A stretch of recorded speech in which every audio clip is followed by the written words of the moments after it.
لو خرجوا فیکم ما زادوکم الا خبالا، اگر وہ تم میں نکلتے تو ان سے سوا نقصان کے تمہیں کچھ نہ بڑھتا. یعنی اے مسلمانوں، یہ اگر تمہارے ساتھ جہاد میں آتے تو تمہیں نقصان پہنچاتے، کیونکہ جو آدمی دل سے جنگ کے لیے نہ نکلے وہ خود بھی جنگ نہیں کرتا اور دوسرے کے بھی حوصلے پست کرتا ہے. وَلَأَوْدَعُوا خِلَالَكُمْ يَبْغُونَكُمُ الْفِتْنَةَ، اور تم میں فتنہ ڈالنے کو تمہارے بیچ میں فساد پیدا کرتے.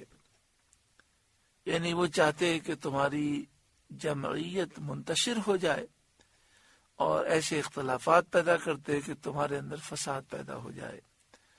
وَفِيكُمْ سَمَّعُونَ لَهُمْ، اور تم میں ان کے جاسوس موجود ہیں جو تمہاری باتیں ان تک پہنچاتے ہیں.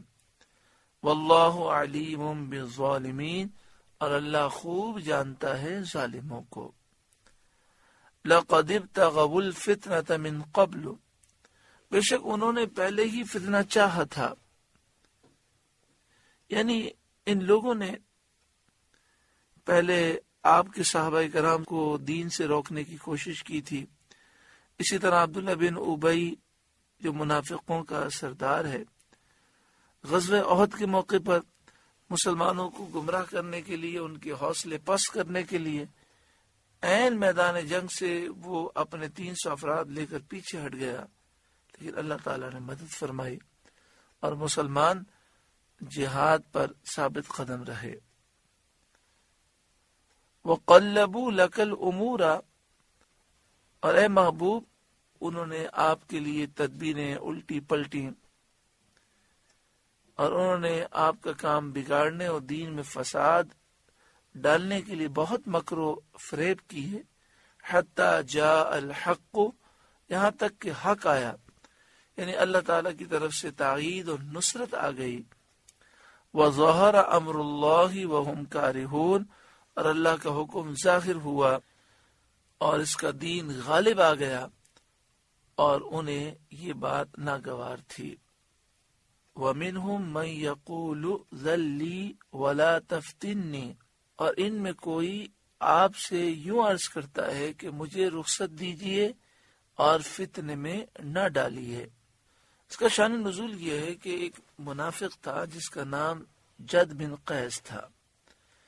جب نبی اکرم صلی اللہ علیہ وآلہ وسلم نے غزوہ تبوک کے لیے تیاری فرمائی تو اس نے کہا، یا رسول اللہ صلی اللہ علیہ وسلم، میری قوم جانتی ہے کہ میں عورتوں کا بڑا شیدائی ہوں. مجھے اندیشہ ہے کہ میں رومی عورتوں کو دیکھوں گا تو مجھ سے صبر نہ ہو سکے گا، اس لیے آپ مجھے یہیں ٹھہر جانے کی اجازت دیجیے اور ان عورتوں کے فتنے میں نہ ڈالیے. میں آپ کی اپنے مال سے مدد کروں گا. حضرت عبداللہ بن عباس رضی اللہ تعالی عنہما فرماتے ہیں کہ یہ اس کا ہیلا تھا، مکر تھا، اور اس میں سوائے نفاق کے اور کوئی وجہ نہ تھی. نبی اکرم صلی اللہ علیہ وآلہ وسلم نے اس کی طرف سے منہ پھیر لیا اور اسے اجازت دے دی کہ گھر بیٹھا رہے اور جنگ کے لیے نہ آئے. تو اس کے بارے میں آیت کریمہ نازل ہوئی. آپ دیکھیں منافقت کس قدر ہولناک چیز ہے کہ جہاد میں جانا نہیں ہے لیکن بہانہ کیا بنا رہا ہے کہ مجھے اپنے نفس پر اعتماد نہیں ہے، میں جاؤں گا تو عورتوں کو دیکھوں گا تو میرا دل اس طرف مائل ہو جائے گا، تو آپ مجھے فتنے میں نہ ڈالیں اور گھر میں بیٹھنے دیں. وَمِنْهُمْ مَنْ يَقُولُ ذَلِّي وَلَا تَفْتِنِّي، اور ان میں کوئی آپ سے یوں عرض کرتا ہے کہ مجھے رخصت دیجیے اور فتنے میں نہ ڈالیے.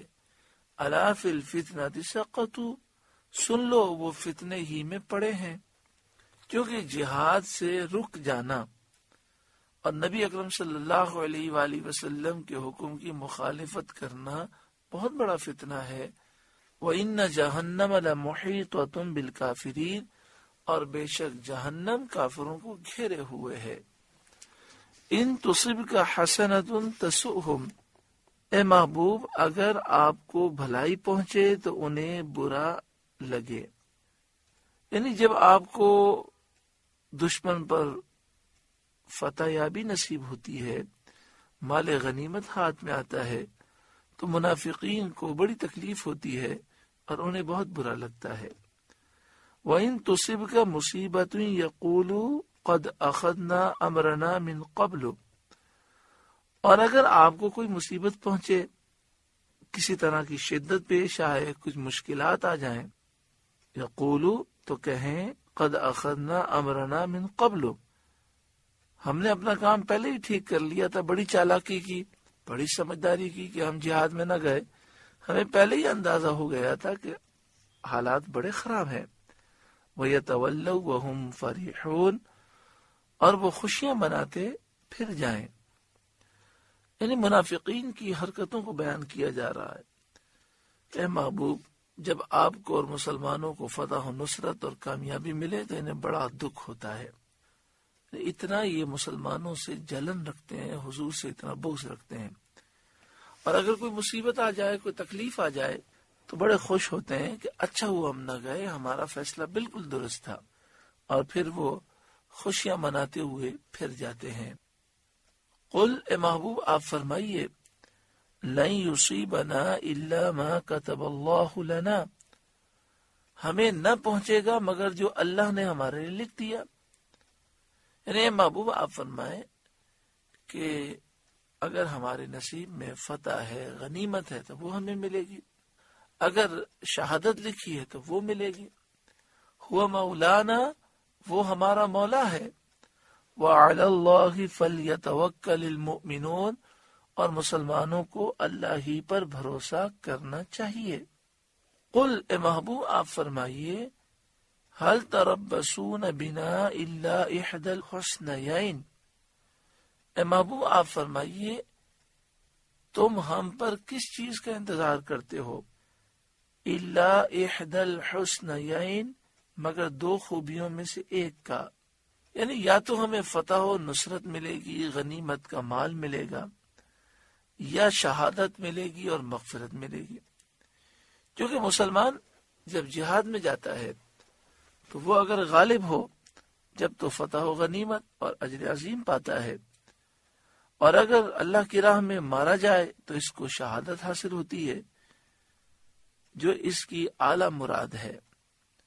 تو محبوب آپ فرمائیے، تم کہہ رہے ہو کہ ہم انتظار کر رہے ہیں، تو ذرا سوچو، تم دو میں سے ایک بھلائی کا انتظار کر رہے ہو، کیونکہ جب کوئی مومن اللہ کی راہ میں جہاد میں نکلتا ہے، وہ شہید ہو جائے، بظاہر شکست بھی ہو جائے تو وہ کامیاب ہے، اور اگر غازی بن کے لوٹے پھر بھی کامیاب ہے۔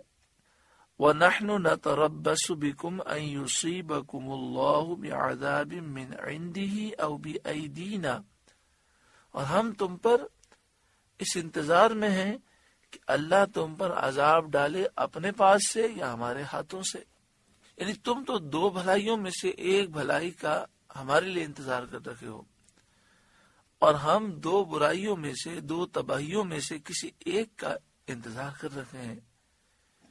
یا تو اللہ تعالیٰ اپنے پاس سے عذاب تم پر ڈال دے، قوم عاد و سمود کی طرح تمہیں ہلاک کر دے، یا پھر یہ ہو کہ ہمارے ہاتھوں تم پر عذاب آئے کہ تم قتل کیے جاؤ اور قید کیے جاؤ۔